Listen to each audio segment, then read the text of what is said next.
Quisiera hablar con ustedes a esta hora acerca de los adolescentes, acerca de ese periodo mi hermano Pablo ha escrito un libro llamado Época de Oportunidad, que describe este periodo en la vida de nuestros hijos, porque realmente es una época de oportunidad. Es un tiempo maravilloso de la vida en el que todas las cosas que están presentes en la vida de nuestros adolescentes son oportunidades para que pastoreemos su corazón y les ayudemos a entenderse a sí mismos y les ayudemos a ver su necesidad de Cristo y de la gracia de Cristo y del poder de Cristo. Así que es una época de una oportunidad maravillosa. Y rápidamente quisiera hablar acerca de unas características que tienen en común los adolescentes. Una de las cosas que observarán en los adolescentes es inseguridad.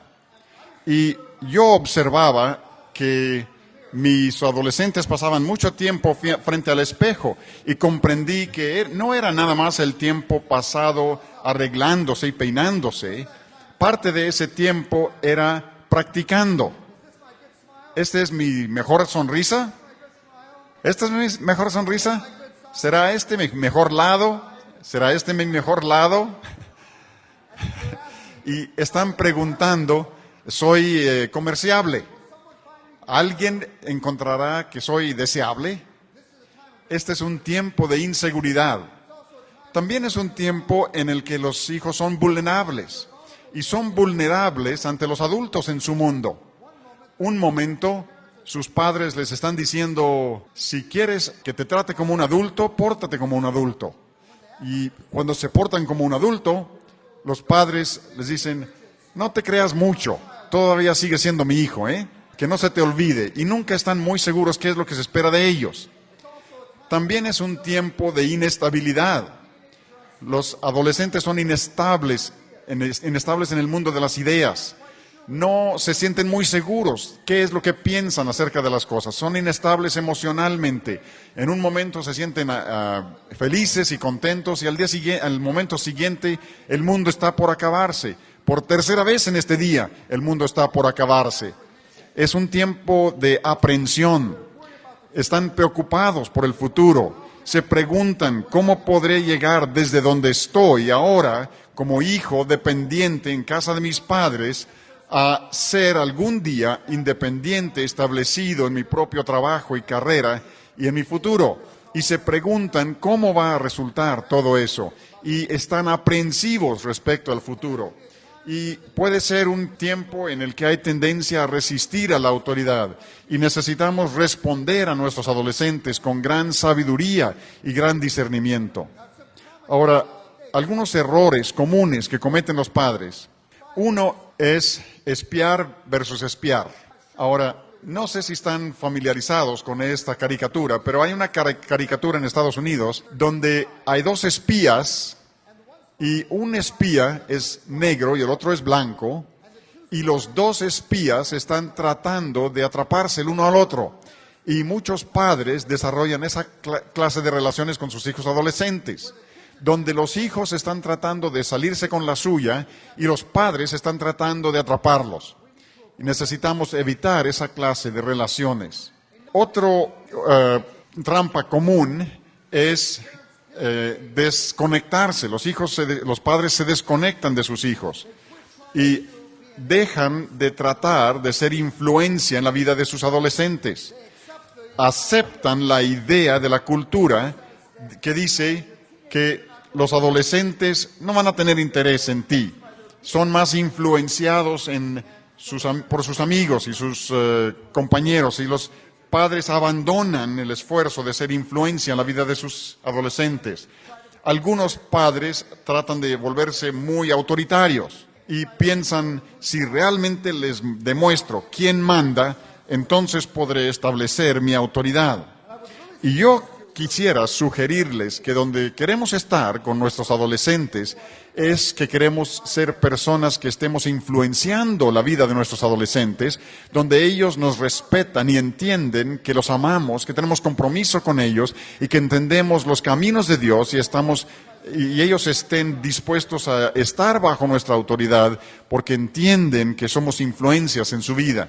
Otra trampa común para los padres es las palabras destructivas, de los problemas que describe los proverbios como palabras descuidadas. Palabras descuidadas hieren como espada, pero la lengua del sabio trae sanidad. Y los padres de los adolescentes frecuentemente caen en la trampa de las palabras descuidadas, donde se están expresando en formas que son destructivas para los adolescentes, en formas que crean antagonismo y distanciamiento entre ellos y sus hijos. Otra trampa común es hacer énfasis en lo menos importante. Hay muchos asuntos importantes para los adolescentes, pero son asuntos de gusto, de estilo, de moda, no son asuntos de moralidad. Y nosotros tenemos que permitir que nuestros hijos se expresen en formas que no sean moralmente malas y dejar nuestros argumentos y discusiones con ellos para los asuntos donde sí están involucrados, asuntos de moralidad y de la ley de Dios. Es muy fácil que nos concentremos en lo externo y realmente no resolvamos las cosas internas. Déjenme darles algunas metas para este periodo en la vida de nuestros hijos. Lo que quisiéramos lograr en estos años de adolescencia es que quisiéramos ver la internalización del Evangelio. Quisiéramos ver a nuestros hijos abrazar la verdad de Dios con como su propia fe, y que sean personas que han abrazado a Dios y que aman a Dios y que están a nuestro lado apoyándonos como hermanos cristianos que andan con Dios y que amamos a Dios. Y para lograr eso, necesitamos estar pastoreando a nuestros adolescentes y su interacción con la palabra de Dios. Queremos ayudarles a ver la vitalidad y la sabiduría de la verdad de Dios, la manera en que la palabra de Dios habla a todos los asuntos de la vida. Queremos motivarlos a ver la vitalidad y lo robusto de la verdad cristiana. Déjenme darles una ilustración. Imagínense que su hija adolescente está platicando con sus hermanas menores en formas que no son amables, que son descorteses. Ahora, podrías solamente reprenderle, si quisieras hacerlo, podrías decirle algo así. Podrías decir: no quiero volverte a oír que hables así. ¿Y quién crees que eres tú? Tú no puedes hablarles así a tus hermanas. Pero si queremos realmente ayudarle a ver la sabiduría de los caminos de Dios y de la verdad de Dios, le podríamos llevar a un capítulo como Santiago capítulo 3. Y le podríamos decir: mira esta descripción de la conversación. Y los versículos 13 en adelante de Santiago 3, dice: ¿quién es sabio y entendido entre vosotros? Muestre por la buena conducta sus obras en sabia mansedumbre. Pero si tenéis celos amargos y contención en vuestro corazón, no os jactéis ni mintáis contra la verdad, porque esta sabiduría no es la que desciende de lo alto, sino terrenal, animal, diabólica. Porque donde hay celos y contención, ahí hay perturbación y toda obra perversa. Pero la sabiduría que es de lo alto es primeramente pura, después pacífica, amable, benigna, llena de misericordia y de buenos frutos, sin incertidumbre ni hipocresía. Y el fruto de justicia se siembra en paz para aquellos que hacen la paz. Podrían acercarse con su hija adolescente para decirle: mi amor, ponte a pensar, ¿qué refleja tu plática con tu hermana?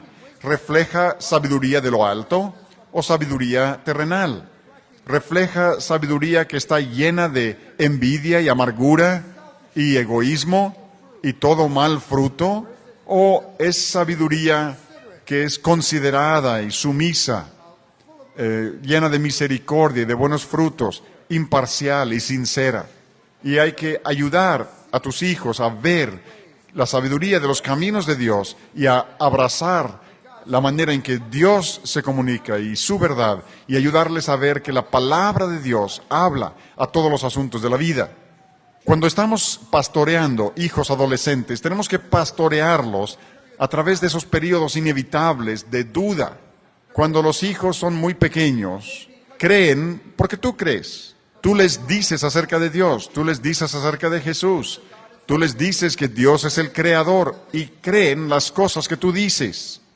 Pero en algún momento de su desarrollo empiezan a luchar con asuntos de fe. ¿Realmente creo estas cosas porque mis papás me las enseñaron o los creo por mí mismo? Y necesitamos pastorearlos a través de esos periodos de duda.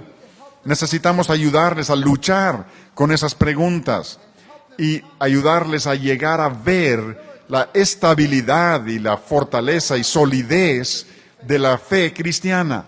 Necesitamos pastorearlos con palabras amables que promueven el aprendizaje. Proverbios capítulo 16 habla de las palabras agradables. Salomón dice que las palabras amables son un panal de vida, dulces al paladar y de salud para el cuerpo, para el alma. Las palabras agradables promueven enseñanza. Necesitamos usarlas con nuestros hijos y pastorearlos con conversación que muestra respeto por ellos y que los llama hacia una relación con nosotros. Finalmente, lo que quisiéramos ver es que abracen la fe cristiana y se unan a nosotros como jóvenes que conocen la verdad de Dios y que aman la verdad de Dios, donde compartimos relaciones de mutualidad como personas que vivimos bajo el Señor.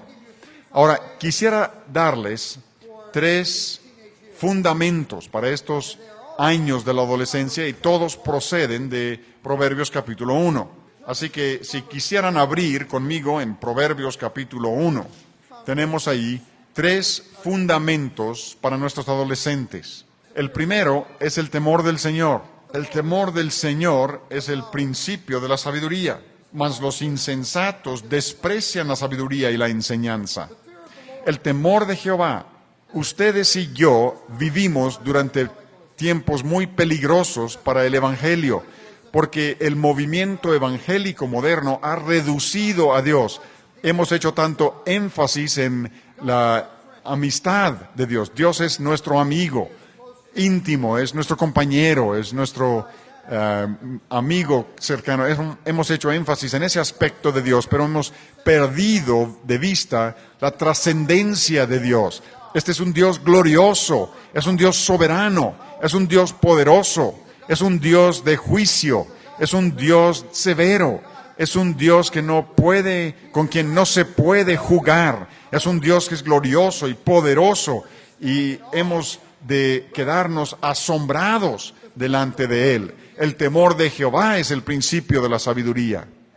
Y yo creo que en el movimiento evangélico moderno hemos hecho énfasis con tanta insistencia en Dios como nuestro compañero y amigo que hemos perdido de vista la gloria de Dios.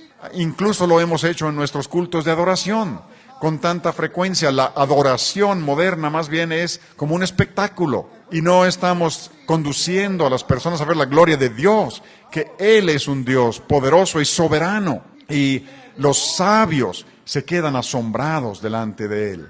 Sus hijos desesperadamente necesitan aprender el temor del Señor, porque el temor del Señor es el principio de la sabiduría. Cuando mis hijos eran adolescentes, leíamos los profetas en nuestro culto familiar. Ahora, los profetas constituyen la tercera parte de su Biblia. Esa es una porción importante de la Biblia. Una tercera parte de la Biblia son los profetas. Háganse esta pregunta: ¿cuál es el mensaje de los profetas? El mensaje de los profetas es juicio, ¿no es así? Es los juicios de Dios, la soberanía de Dios. Es un Dios poderoso, un Dios con quien no se juega, que no juega con el pecado, el que no tolera el pecado, aquel que traerá su juicio justo sobre su pueblo y las naciones que los rodean. Es un Dios que incluso expulsará a su pueblo del pacto, de la tierra prometida, dejando solo un remanente, porque es un Dios santo, es un Dios que no tolerará el pecado. Nosotros tenemos que darles a nuestros adolescentes ese panorama de Dios. Es un Dios soberano, poderoso, grande, es un juez justo de toda la tierra, y tú tendrás que comparecer delante de Él para dar cuentas de todo lo que has hecho en el cuerpo, y tú vas a dar cuenta de toda palabra ociosa que hayas hablado, y Él es un Dios santo con quien no se puede jugar. Los adolescentes deben entender el temor de Dios, porque el temor de Dios es el principio de la sabiduría. No hay sabiduría sin temor de Jehová. Muchas ocasiones en el culto familiar terminábamos de leer los profetas y leíamos estos relatos de los juicios justos de Dios contra Israel y contra las naciones que les rodeaban. Y terminábamos cerrando la Biblia y luego estábamos literalmente asombrados ante la visión de este Dios soberano y santo. Una noche terminamos nuestra lectura y uno de mis hijos volteó hacia mí y me dijo: papá, en lugar de llevar calcomanías en nuestros automóviles que digan sonríe, Dios te ama, debemos tener calcomanías que digan tiembla, Dios es un fuego consumidor. Le dije, tienes razón, porque Dios es un fuego consumidor. El temor de Dios es el principio de la sabiduría. Que tus adolescentes aprendan el temor de Dios. El segundo fundamento es recordar las palabras de tus padres. Oigan cómo lo expresa aquí Proverbios 1, versículos 8 y 9. Oye, hemos escuchado un mensaje maravilloso sobre un pasaje paralelo en el capítulo 6 anoche. Oye, hijo mío, la instrucción de tu padre, y no desprecies la dirección de tu madre, porque adorno de gracia serán a tu cabeza y collares a tu cuello. Necesitamos enseñar a nuestros hijos que tienes que recordar las palabras de tus padres. Tu madre y yo te amamos, estamos comprometidos contigo, te entendemos los caminos de Dios. Hemos orado por ti todos los días de tu vida y te amamos. Necesitas recordarnos, necesitas respetarnos y respetar nuestro hogar y las cosas que nosotros representamos y las cosas para las cuales hemos vivido. Y la tentación para ti como adolescente será apartarte con tus amigos y portarte de maneras tontas. Y esos amigos para los cuales te conducirás con necedad, ellos no te aman como te aman tus padres. Ellos no han orado por ti todos los días de tu vida. Pregúntales. Nosotros te amamos, estamos comprometidos contigo. No te alejes de nosotros. Ahora, eso pudiera parecerles una cosa muy egoísta, pero déjenme hacerles esta pregunta. Si tú no subrayas para tus hijos la importancia de recordar las palabras de sus padres, ¿quién se lo dirá? ¿La cultura se los hará ver? ¿El mundo les va a comunicar eso? ¿La televisión les comunicará eso? Tenemos que enfrentar el hecho, y es triste decirlo, que aún con frecuencia las personas que trabajan con movimientos de la juventud no les dirán eso a nuestros hijos. Los ministros de los jóvenes están apartando a nuestros hijos del hogar en lugar de volverlos al hogar. La señora Tripp estuvo con un grupo de jóvenes recientemente. Habían ido a una conferencia para líderes, para jóvenes cristianos, y el conferencista se paró a hablar. Y lo primero que dijo fue lo siguiente. Dijo: quiero que todos ustedes, los viejos, se vayan.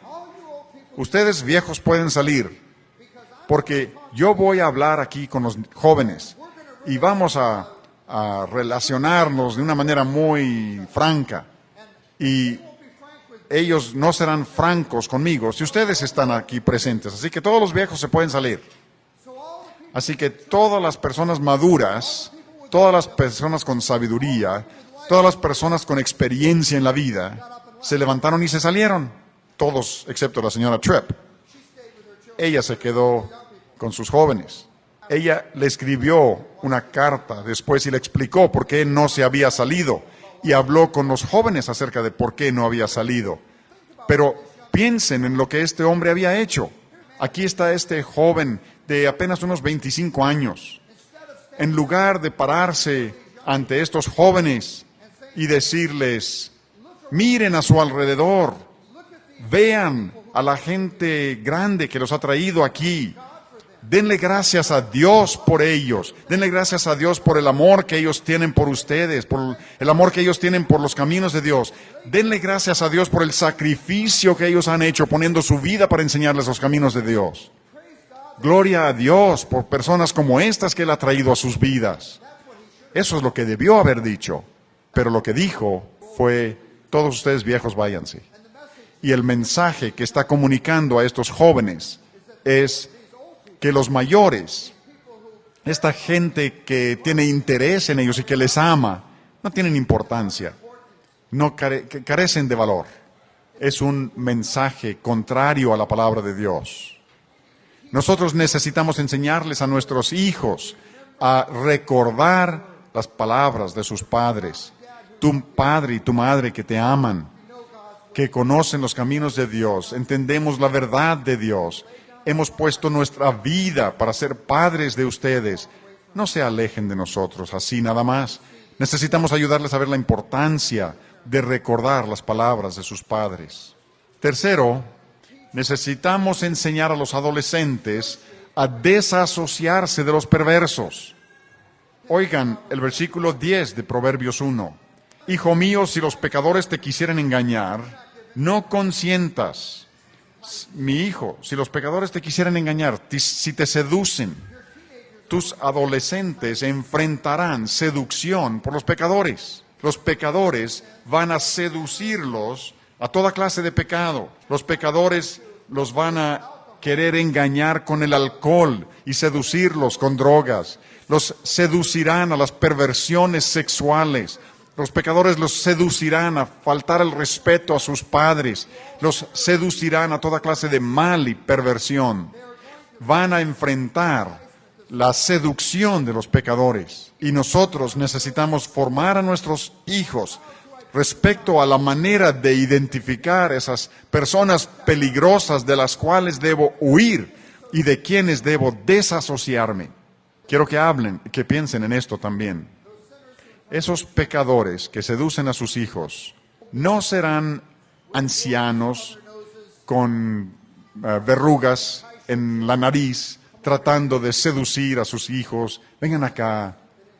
Los pecadores que seducen a sus hijos serán jóvenes como ellos mismos. Serán jóvenes de la iglesia. Serán jóvenes del barrio. Serán jóvenes que entran a sus casas.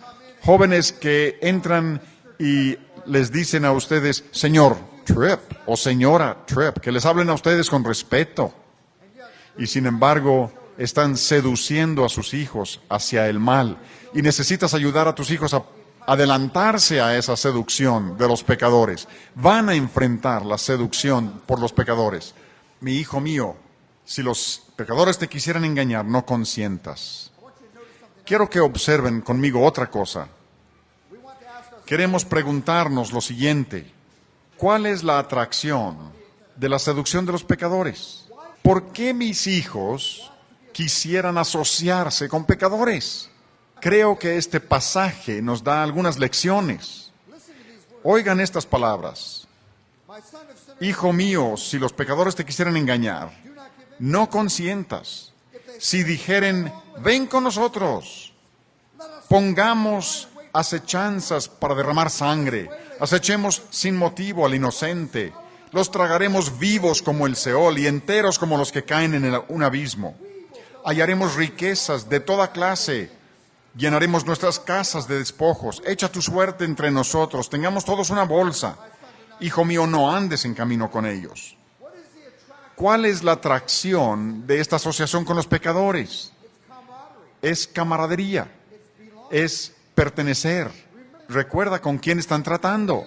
Están tratando con un adolescente que se siente inseguro, un adolescente que es aprensivo respecto al futuro, un adolescente que desea encontrar aceptación y amor y está buscando a alguien que lo acepte y lo reciba.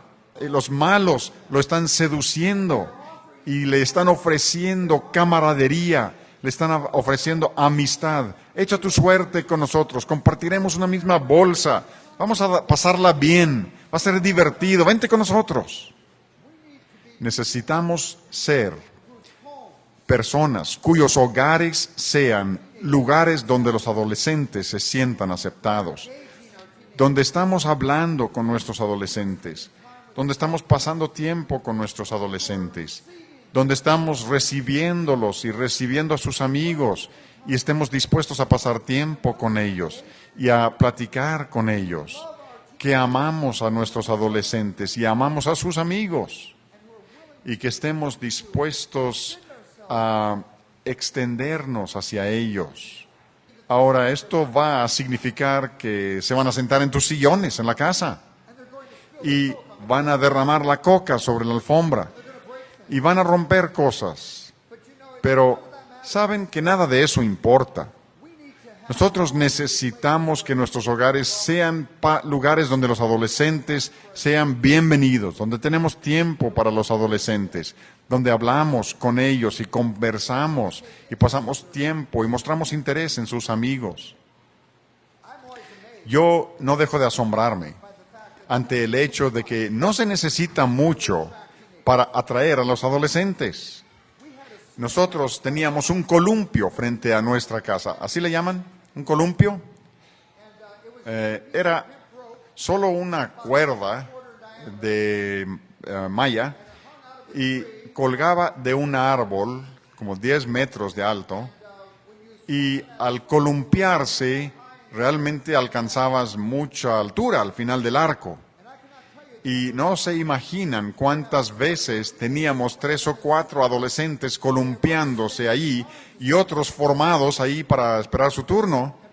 Y Margie y yo nos sentábamos ahí en la puerta de la casa viendo a estos jóvenes y decíamos, no podrían creer esto a menos que se lo dijéramos, que los adolescentes estén dispuestos a juntarse con los viejos para columpiarse. Pero hicimos de nuestro hogar un lugar agradable donde aceptábamos a los jóvenes y los abrazábamos y teníamos interés en ellos.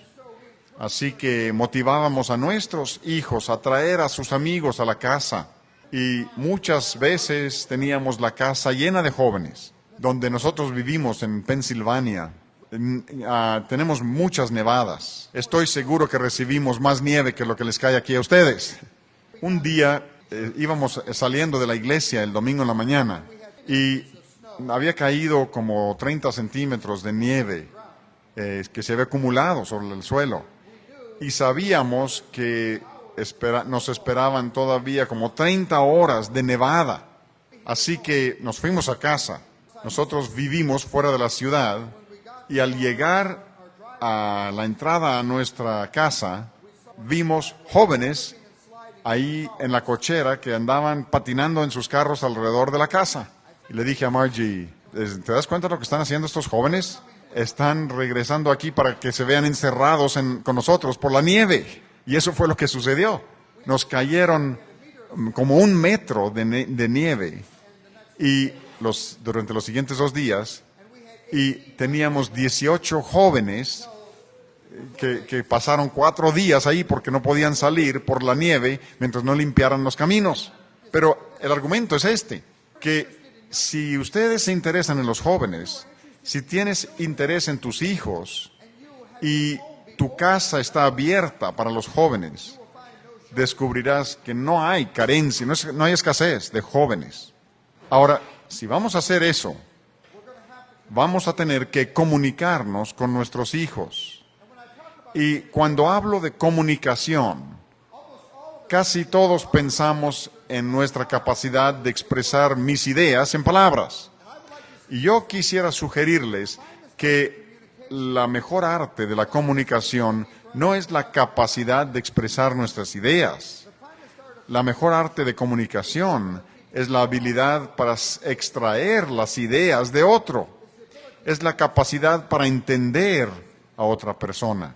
Necesitamos volvernos expertos en sacar los pensamientos y las ideas y los temores y los deseos y las ambiciones y aspiraciones de nuestros jóvenes. Proverbios habla muy directamente de este asunto. Proverbios 18:2.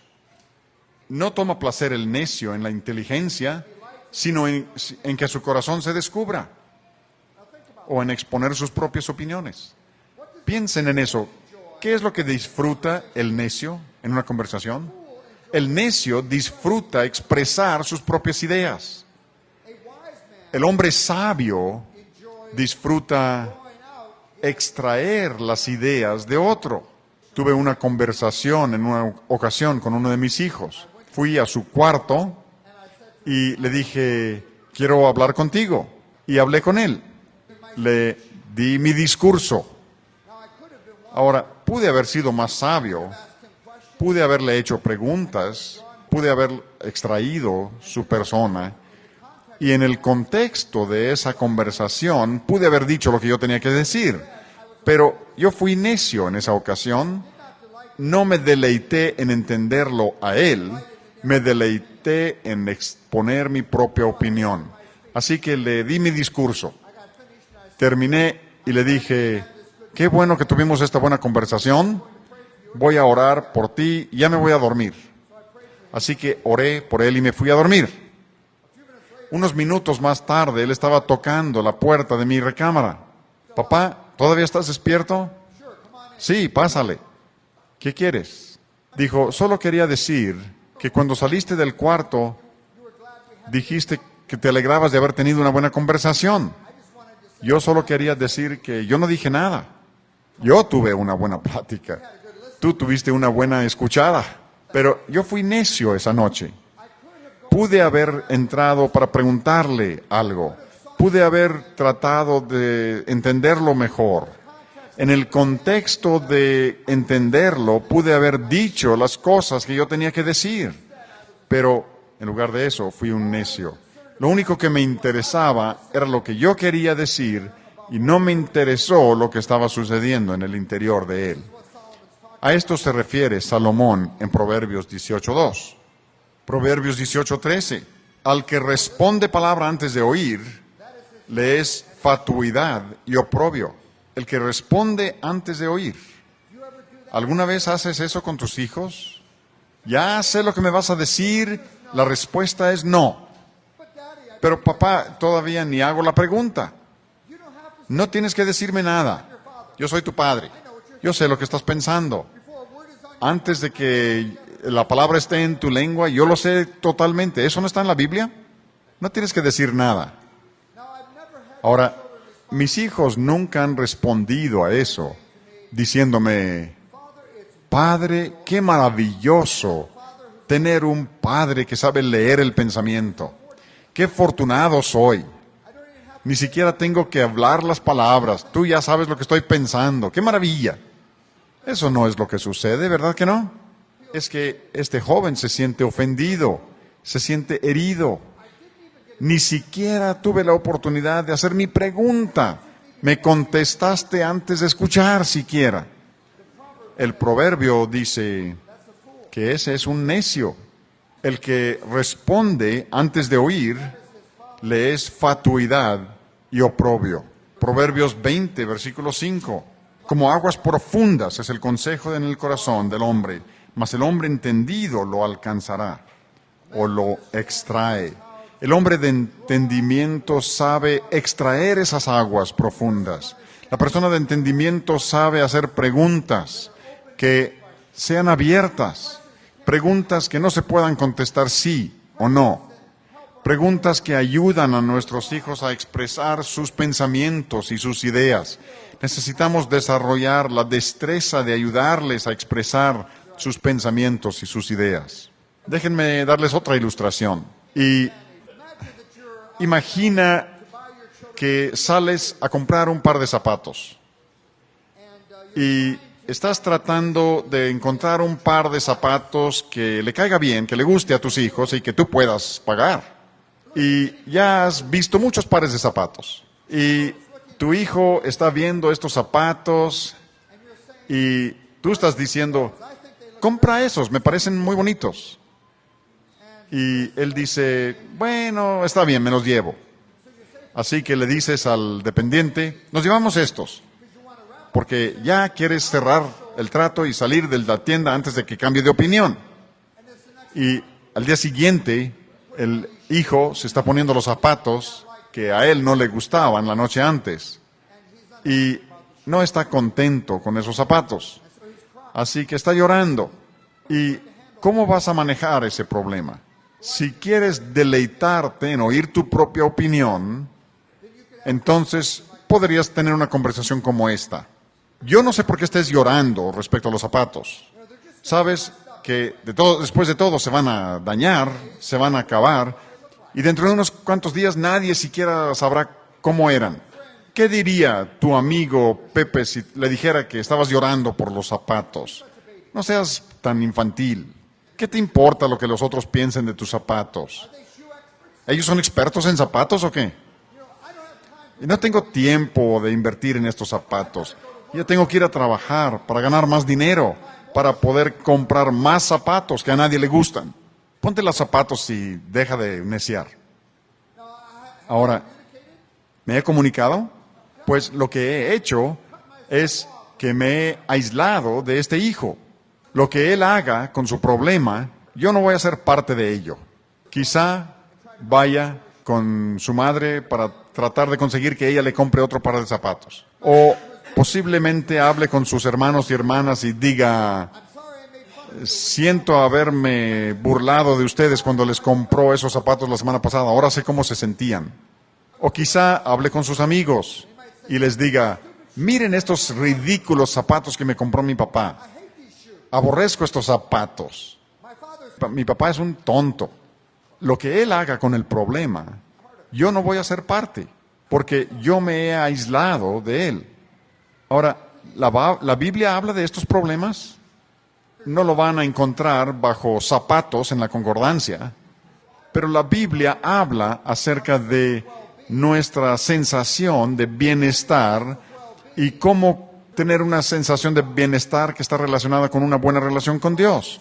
Colosenses 2 dice que toda la plenitud de la deidad habita en Jesucristo y Cristo está en vosotros.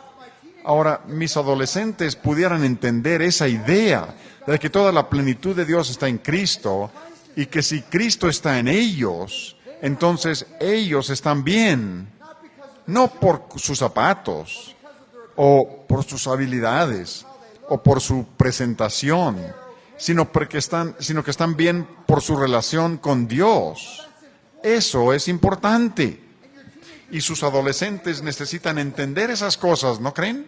Pero si yo tuve esta primera conversación, nunca podré llegar a esos asuntos importantes en relación con mi adolescente.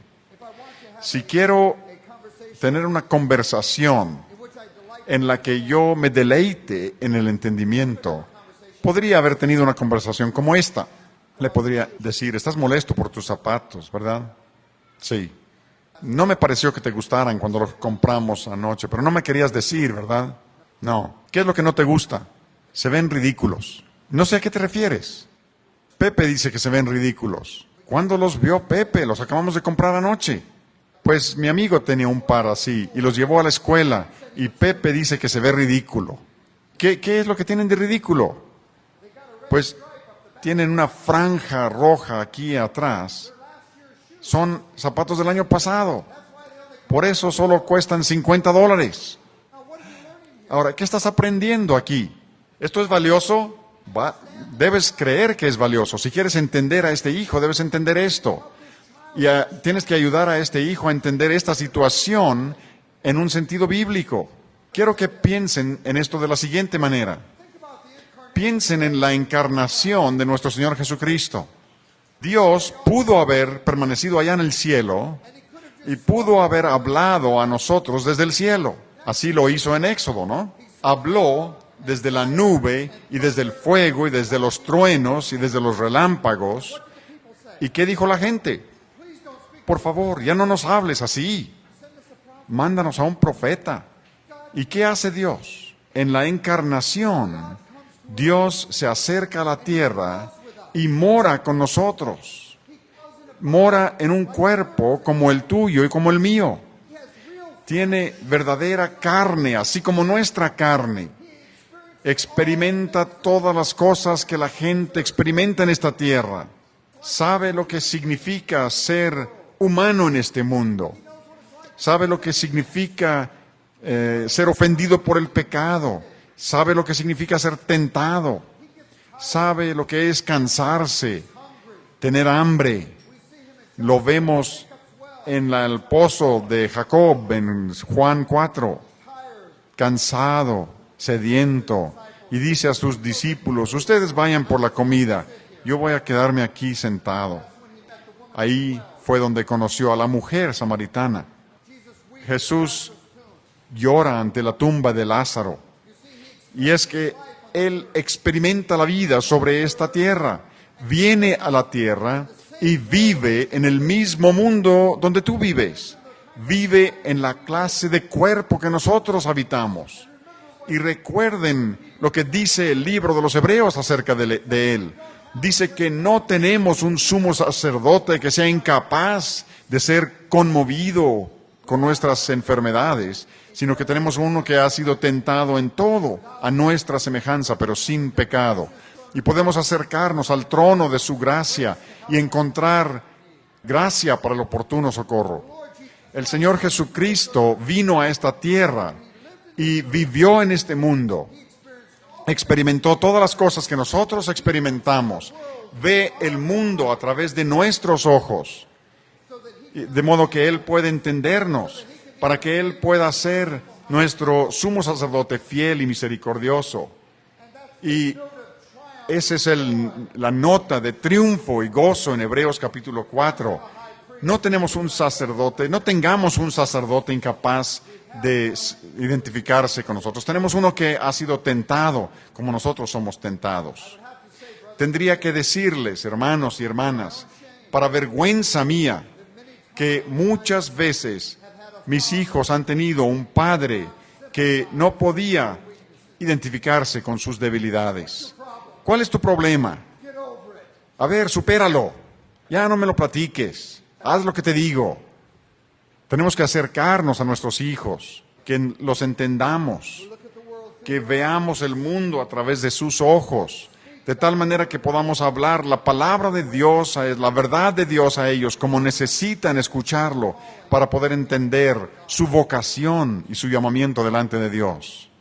Creo que muchas veces reducimos nuestra comunicación a cosas esenciales como esta. Tenemos nuestras reglas, ahí les decimos a nuestros hijos qué es lo que permitimos y lo que no permitimos. Tenemos nuestra corrección. Ahí les decimos que han violado las reglas y tenemos nuestra disciplina. Ahí es donde aseguramos que paguen el precio por desobedecer a las reglas. Y yo les sugeriría que hay muchas formas ricas de comunicación que van mucho más allá de reglas, corrección y disciplina. Nuestros hijos necesitan aliento. Necesitan el aliento de saber que Dios se acerca al de corazón quebrantado, al contrito y al humillado, y donde han conocido humillación y fracaso, necesitan conocer la ayuda de Dios. Tenemos que alentarlos, necesitan corrección, necesitan que a veces pongamos la plomada y les digamos, mira, esta es la norma de Dios y tú estás corto para las normas de Dios. Necesitas conformarte a aquello a lo que Dios te ha llamado. Necesitan esa instrucción. A veces necesitan reprensión. No necesitan la reprensión todo el tiempo, pero a veces es apropiado reprenderlos. Lo que has dicho es malvado. No puedes desear muerte a tus hermanos y hermanas. Y necesitamos reprenderlos. Pero no puedes reprender cada vez que hablas. Necesitamos aprender a hablarles de maneras diferentes dependiendo de las necesidades diferentes que tengan en momentos diferentes. Pablo habla de esto en 2 Tesalonicenses capítulo 5, versículo 14. Dice, advierte a los ociosos, anima a los tímidos, ayuda a los débiles, porque hay diferentes tipos de comunicación para diferentes circunstancias. Hay que advertir al ocioso, él necesita una advertencia. Al tímido se le da aliento, al débil se le da ayuda. No hay que advertir al tímido. Si adviertes al tímido, lo aplastas. No ayudas al ocioso, él no necesita ayuda, él necesita una advertencia. Necesitamos que nuestra comunicación refleje la necesidad del momento. A veces nuestros hijos necesitan que les supliquemos, necesitan que les roguemos, como padres que entendemos los caminos de Dios. No la súplica del mendigo, sino la súplica de un padre que entiende los caminos de Dios, que entiende la verdad, que es capaz de exponer, de revelar su alma, suplicando a los hijos que anden en la sabiduría. Cuando mis hijos eran jóvenes, yo suplicaba respecto a los peligros de la pornografía, porque yo sabía que algún día lo enfrentarían. Y yo quería que ellos estuvieran advertidos de antemano y que aceptaran la exhortación de que la pornografía es destructiva y que destruiría su capacidad para disfrutar realmente de su matrimonio.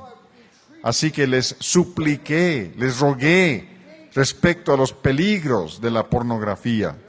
¿Saben lo que sucedió? Aceptaron la súplica. Uno de mis hijos fue a una universidad cristiana y aún en la universidad cristiana había jóvenes que estaban viendo cosas en sus videocaseteras que era pornográfico. Y él decidió que si ellos tienen el valor de ver esto en una universidad cristiana, yo tendré el valor de reprenderles. Así que él entraba al cuarto y les decía, lo que están haciendo es impiedad, es malo, es malvado, es reprensible delante de Dios. Y yo me niego a pasar como si nada estuviera sucediendo. Y luego se iba. Ahora, eso es bíblico, ¿no? ¿Recuerdan Efesios 5?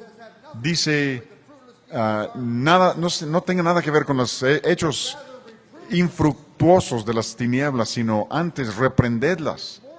Si más cristianos estuvieran reprendiendo las obras infructuosas de las tinieblas, quizá la gente impía no se pasearía tan impunemente en nuestra cultura. Cuando mi hijo y su esposa estaban a punto de casarse, las damas de la iglesia estaban contentas y felices de celebrar una reunión de despedida para la esposa de él, Daniela. Así que celebraron la despedida y ella le pidió a mi hijo, Aarón, que llegara al final de la despedida para ayudarle a abrir los últimos regalos. Así que estaban abriendo los últimos regalos y una de las damas de la iglesia, una dama de nuestra edad, había visto crecer a estos jóvenes desde que eran pequeños y ahora eran adultos, y ella estaba tan feliz con el hecho de que se iban a casar. ¡Qué maravilloso! Aman a Dios, se aman entre sí, se van a casar, es maravilloso. Y dijo, Daniela, ¿por qué no le das a Aarón un abrazo? Y Daniela dijo, ¿no se me permite? ¿Cómo que no se te permite? ¿Quién no te lo permite? Pues Daniela y Aarón habían hecho un pacto entre sí de que no iban a involucrarse en un abrazo mientras no estuvieran casados, porque sabían que no podían tener abrazado el cuerpo de esta persona que aman contra su propio cuerpo sin que el cuerpo responda. Y nosotros queremos llegar a nuestro matrimonio con pureza, así que vamos a esperar hasta que estemos casados para abrazarnos. Pues cuando tus hijos toman una decisión de esas y tienen 20 años, te da gran gozo, porque no puedes imponerles eso de ninguna manera. Pero yo tendría que confesar que yo me preguntaba, yo espero que estén bien. Espero que tengan todos los deseos normales. No quiero tener un matrimonio frío. Nunca los vimos juntos después de casarse. Se casaron en julio y estaban estudiando en el estado de Idaho, que estaba como a 3,000 kilómetros de distancia. Así que empacaron todas sus cosas en la camionetita de Aaron y se fueron a Idaho. Así que no los vimos juntos después de la boda. No los vimos hasta la Navidad. Cuando vinieron a casa en tiempo de Navidad, estaban como hormigas cuando hay azúcar, en el dulce, uno con el otro. Y comprendimos que todo andaba bien. Pero el asunto es este. Los muchachos aceptaron mi súplica. No se puede suplicar cada vez que hables, pero hay ocasiones en que es apropiado suplicar a los hijos. Nuestros hijos necesitan instrucción, tienen vastas deficiencias de conocimiento, necesitan entender. Las hijas necesitan entender cómo piensan los muchachos y cómo responden. Los muchachos necesitan entender cómo piensan y cómo responden las muchachas. Los adolescentes desesperadamente necesitan enseñanza, necesitan advertencias. Los proverbios están llenos de advertencias. Necesitan escuchar las advertencias de la palabra de Dios. Necesitan que les enseñemos lecciones. Necesitan que oremos por ellos y que oremos con ellos. Hace un año, Margie y yo estuvimos en Israel y regresamos de Israel después de haber estado allá 3 semanas. Y nuestra hija, que tenía 28 años en ese tiempo, ella estaba feliz de encontrarnos en el aeropuerto y estaba muy contenta de vernos. Y mientras estuvimos fuera, ella había empezado a juntarse con un joven y él quería hablar con nosotros para pedir nuestro permiso y bendición sobre su cortejo con nuestra hija. Ahora, esto es una cosa maravillosa. Estos jóvenes ya tenían más de 20 años y obviamente podían haberse visto entre sí sin permiso nuestro, pero estaban mostrando gran respeto por nosotros y a nosotros nos encantó eso. Así que tuve una agradable conversación con ellos. Hablé con ellos como 3 horas y yo abrí mi corazón delante de ellos con todas mis preocupaciones como padre y como pastor por este joven matrimonio que iban a empezar a verse y toda mi preocupación y deseos que yo tenía para su relación. Les abrí mi corazón y les hablé muy íntimamente. Y al terminar, les dije, ahora quisiera orar por ustedes, muchachos. Y oré por ellos, como por unos 20 minutos. Ahora, yo quería que ellos me escucharan, orar por ellos. Sus hijos necesitan escuchar que oran por ellos. Necesitan oírte derramando tu corazón delante de Dios a favor de ellos. Es bueno que oremos por nuestros hijos en privado, pero también necesitamos orar por nuestros hijos en su presencia. Y eso es lo que Jesús hace ante la tumba de Lázaro. Cuando Jesús está ahí orando al Padre, dice estas palabras. Es el versículo 41 de Juan 11. Padre, te doy gracias que me has escuchado. Y yo sé que siempre me oyes, pero he dicho estas cosas por los que están aquí, para que ellos crean. Lo que está haciendo Jesús es que está orando a su Padre para que Lázaro salga de los muertos, pero habla en voz alta para que la gente que está a su alrededor escuche su oración al Padre y que ellos también crean en Dios y en el poder de Dios. Sus jóvenes necesitan escuchar las oraciones que haces por ellos. Necesitan oír que derramas tu corazón y clamas a Dios por ellos. Una anécdota más.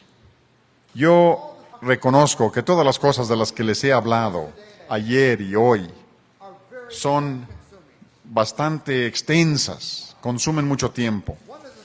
Una de las cosas que ustedes han estado meditando es el hecho de que las cosas que este hombre está diciendo llevan tiempo, y tienen razón, así es.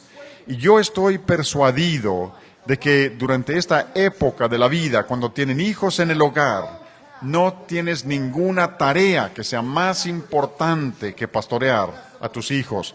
Esa es la tarea más importante que tienes que hacer. Y es un trabajo que consume mucho tiempo.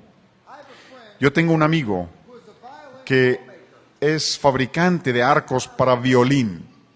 Y él fabrica arcos para violín para una tienda muy exclusiva en la ciudad de Nueva York. Y los arcos de violín que él fabrica cuestan miles y miles de dólares. Y la gente de toda parte del mundo, de orquestas de conciertos, vienen a este negocio para comprar arcos para violín.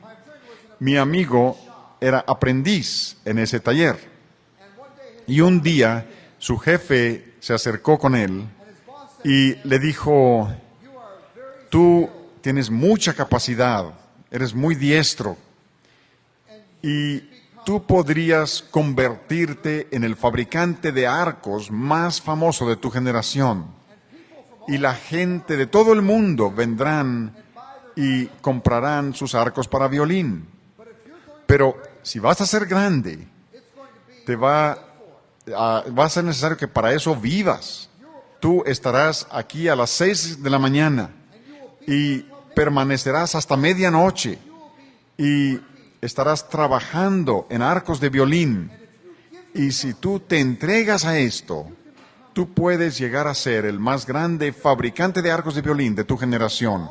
Y gente de todo el mundo vendrá a comprar arcos de violín contigo. Serás famoso y serás rico. Mi amigo dijo: yo no podría hacer eso. Fabricar arcos es la manera de ganarme la vida, pero no es mi vida.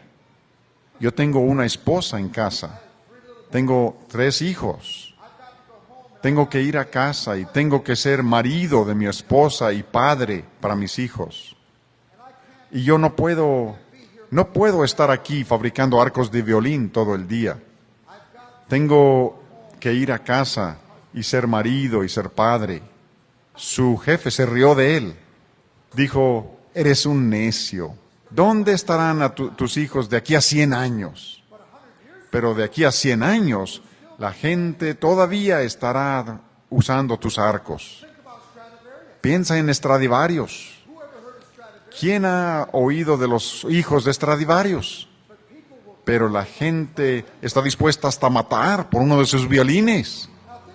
Piensen en esto. Este hombre está ofreciendo inmortalidad a través de la fabricación de arcos de violín. El hecho es que ustedes saben que sus hijos, habiendo nacido de la unión con tu cónyuge, todavía existirán de aquí a 100 años.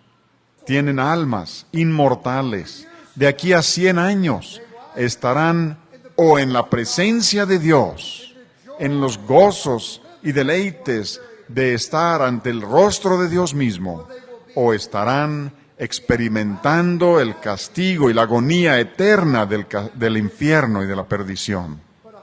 Pero de aquí a 100 años, tus hijos todavía existirán. Y tú tienes este breve momento de tiempo para pastorear sus corazones. No tienes ningún trabajo que sea más importante que este. Ahora, yo sé que vemos el asunto del tiempo, y yo no tengo tiempo. Pero ese no es el único problema que tenemos, ¿cierto? También nos vemos a nosotros mismos y pensamos: soy débil, me falta discernimiento, me falta entendimiento. ¿Cómo puedo hacerlo? Y quiero animarles con la palabra de Dios. Segunda de Pedro, capítulo 1. Tenemos estas maravillosas palabras de aliento. empezando en el versículo 3. Su divino poder nos ha dado todo lo que necesitamos para una vida de piedad y contentamiento a través de nuestro conocimiento de Él, que nos ha llamado por su gloria y bondad. Y por medio de ellos nos ha dado grandes y preciosas promesas para que por ellas llegaseis a ser participantes de la naturaleza divina, habiendo huido de la corrupción que hay en el mundo a causa de la concupiscencia. ¡Qué maravillosa verdad! Su divino poder les ha dado todo lo necesario para una vida de piedad y contentamiento. Todo lo que necesitas como hijo de Dios se te ha dado en Cristo Jesús. Toda la sabiduría, todo el discernimiento, toda la fortaleza, toda la fuerza, todo el entendimiento, toda la energía espiritual. ¿Dónde se encuentra? Se encuentra en Jesucristo. Su divino poder nos ha dado todo lo que necesitamos para una vida de piedad y contentamiento a través de nuestro conocimiento de Cristo. Si buscamos en nosotros mismos la fortaleza, si buscamos en nosotros mismos el discernimiento, si buscamos la sabiduría en nosotros mismos, descubrimos que la cena está vacía. No tenemos lo que necesitamos, pero Dios nos lo ha dado en el Señor Jesucristo y nos ha dado sus grandes y preciosas promesas, todas las promesas en la palabra de Dios que nos han sido dadas por su divino poder y por abrazar a Dios y abrazar estas promesas. Tenemos la gracia y la fuerza y la sabiduría para participar en la naturaleza divina y para escapar de la corrupción de este mundo causada por los deseos impíos. Hermanos y hermanas, la esperanza que tenemos de hacer las cosas a las que Dios nos ha llamado no se encuentra en nosotros, se encuentra en Él. Se encuentra en el Señor Jesucristo, quien ha sido hecho por nosotros sabiduría y poder. Todo lo que necesitamos nos ha sido dado en Cristo. Vamos a avanzar en la fuerza de Cristo y en la gracia de Cristo para hacer aquello a lo que Dios nos ha llamado, llenos de esperanza y llenos de gozo, porque Cristo en vosotros es fuerte. Vamos a orar. Te damos gracias, Dios nuestro, por tu enorme gracia y tu misericordia que nos ha sido dada en Cristo Jesús. Te agradecemos por la instrucción de tu palabra. Te damos gracias porque no tenemos que explicarnos nosotros mismos cómo encontrar la fuerza en nosotros para hacer estas cosas, sino que en Cristo encontramos esa fortaleza y esa gracia. Y así te agradecemos a ti.